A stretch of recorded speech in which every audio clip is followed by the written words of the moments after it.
మీలో ఎంతమందికి ఈ ఐస్ క్రీమ్తో ఇచ్చే వేఫిల్ ఇష్టం? చాలా బాగుంటుంది కదా. ఈ ప్రాసెస్ కూడా చూడడానికి సాటిస్ఫైయింగ్గా ఉంది.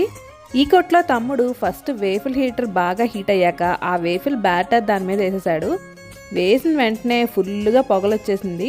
40 సెకండ్స్ తర్వాత మిషన్ ఆటోమేటిక్గా బీప్ వచ్చేసింది అనమాట. సో ఆ వేడి మీదే ఆ వేఫిల్ని తీసేసి కోన్ గొట్టంలో పెట్టి మడతెట్టి కోన్లా చేసేసాడు. ఇక్కడ వేఫిల్స్ కోన్ షేప్లే కాకుండా ఇంకా డిఫరెంట్ షేప్స్ కూడా ఉన్నాయి. సో నేనైతే కుకీ ఫ్లేవర్ తీసుకున్నాను. టేస్ట్ అయితే ఓకే. ఇంకా మన రేవంత్ ఏం తీసుకున్నాడో చూద్దాం. నాది హాట్ చాక్లెట్. హాట్ చాక్లెట్ అంటే హాట్గా ఉండే చాక్లెట్ కాదు, కారంగా ఉండే చాక్లెట్.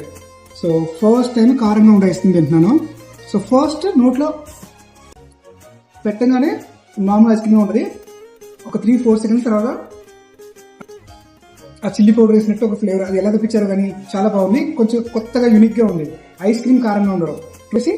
42 dirhams అయింది, అంటే ఇండియన్ రూపీస్లో ఆల్మోస్ట్ ఒక 900 రూపీస్.